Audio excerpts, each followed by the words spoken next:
it draws the best features and functions from the software lifecycle models, traditional models, and use them in the agile software development. And here it mainly suggests the process frameworks that are iterative, incremental, and so it suggests process frameworks or process flow which is iterative, incremental, and provides evolutionary feed. So which are required for the modern software development or which are essential for the modern software development. So here unified process contains multiple phases. You can see the phases here which are combined or which are represented together with the activities. So one is the first phase is inception, elaboration, construction, transition and release. So let us discuss them one by one. First one is inception. So this inception phase, it mainly combines planning, communication and planning activities, or it takes place between in communication and planning activities. So by collaborating with the stakeholders, so what is the process for that takes place in communication part? So here first we need to collaborate with the stakeholders. By collaborating with stakeholders, identify business requirements that are essential for the project. So first during communication phase, requirements are gathered, and after that from the gathered requirements, so here requirements are obtained. So draw a rough architecture. So rough architecture is proposed for the system. So this is your step 1 and step 2, and during step 3 develop a plan, and this plan should be iterative and incremental in nature. It is a combination of iterative and incremental in nature, and after that, so here the architecture, the rough architecture which we prepared here, that should be refined and expanded. So why we need to expand this? So this should be expanded into set of models.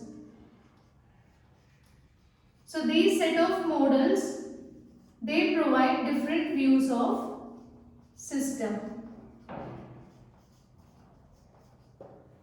So architecture, rough architecture which we created here, that should be refined and expanded. Why we are expanding means in order to create set of models. So this set of models, they provide different views of the system. And after that, here the planning identifies. Step 5 is planning, which identifies resources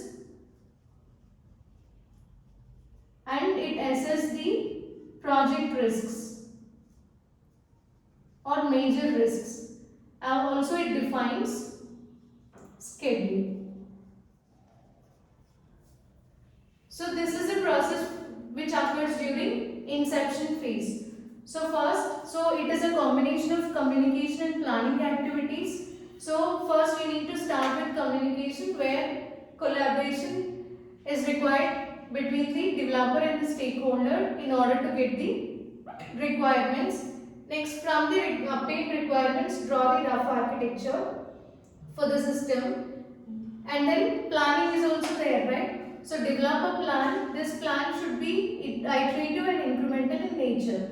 Then the architecture which we considered here, that should be refined and expanded, and then planning is done, also which identifies resources and assess the project risks and defines the schedule.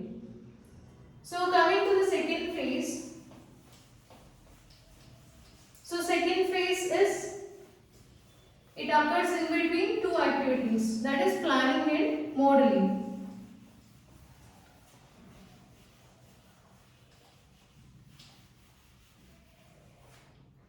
So second phase is elaboration.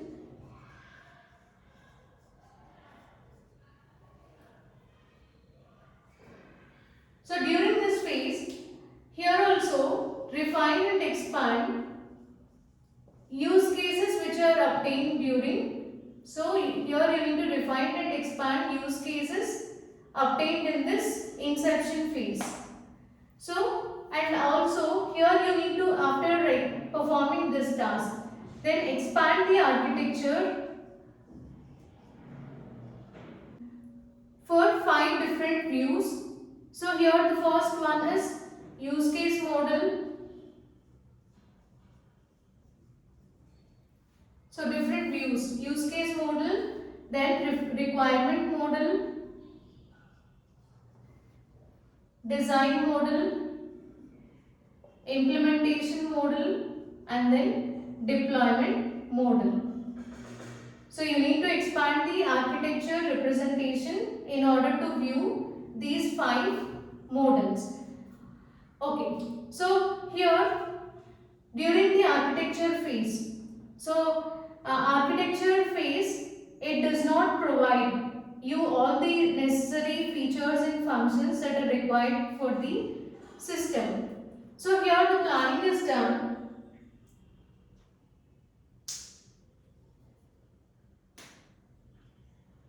So here the planning is reviewed. Review planning. So why we need to review? In order to find scope of the project as well as risks in the project. So in order to ensure, planning is reviewed to ensure scope of the project, risks involved in the project, as well as it can even give you delivery date of the product. So you need to check whether all these things, they are reasonable. So planning is reviewed to ensure that scope, risks and delivery date are reasonable or not. Then third one is construction. So using architectural model as input, this construction phase, it develops software components that will make each use case operational for end users. And then, so in order to accomplish this task, or in order to make each use case available or operational for the end users, the requirement model and the design model which were developed in the elaboration phase, so you need to complete these 2 models. They should be completed to reflect, in order to reflect those changes for final or for software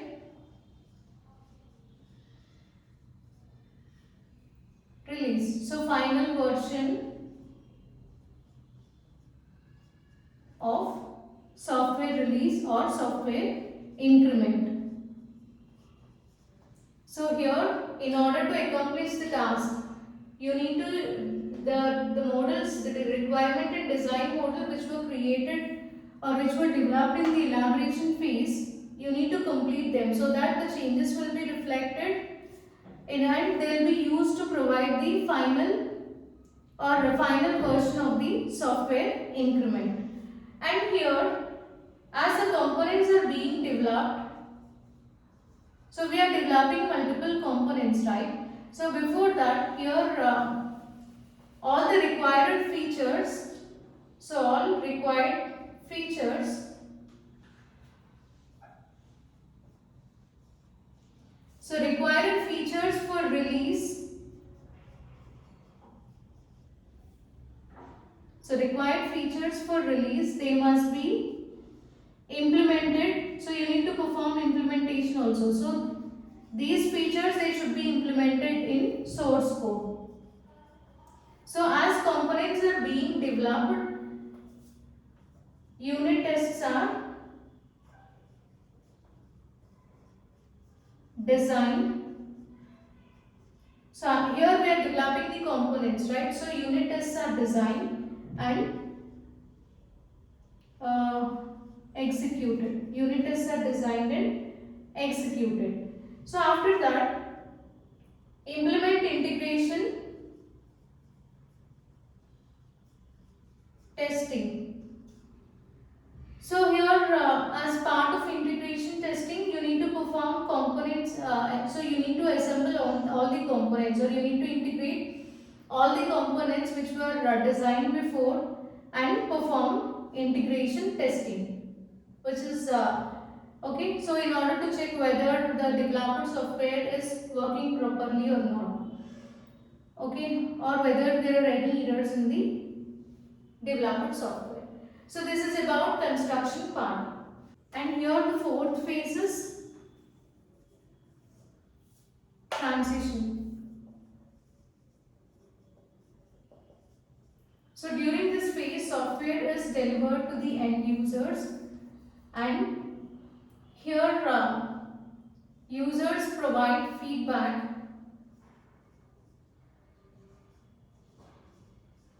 So the users provide feedback and those report, so based on the feedback, reports defects and required changes in the software. So here, so once the software is developed, then that software should be delivered to the end users, and these users will provide feedback which reports defects and necessary changes. And after that, so here software team creates necessary support.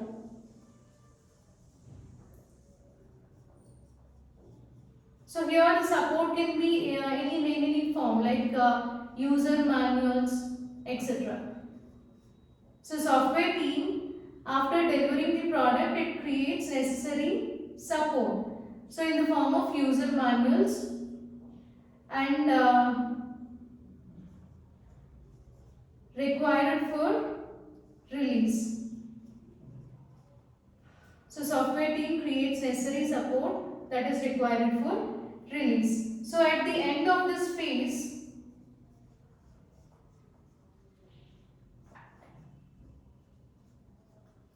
software increment is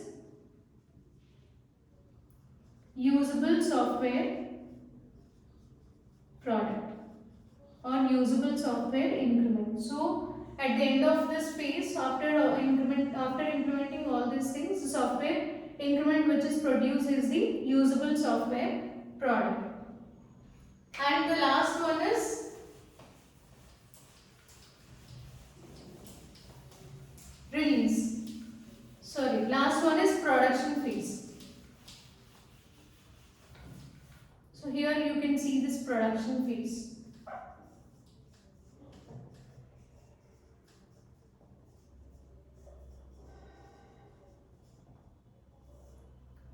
So during this production phase, ongoing use of software is monitored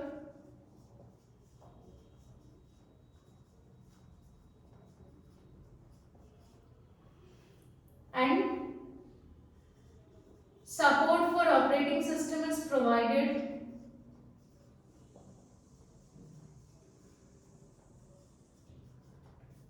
So this defect report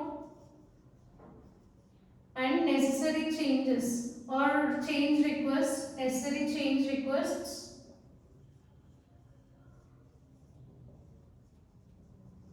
so all these the report which is containing defects and necessary change requests, so that report should be submitted and evaluated. So these are the things that should be done during production phase. So the software which is in running mode, so ongoing use of software, that should be monitored, so whether it is working properly or not. and after that you should provide support to the operating system. Then the reports which contains this defects and necessary change requests, so that report should be submitted and it should be evaluated.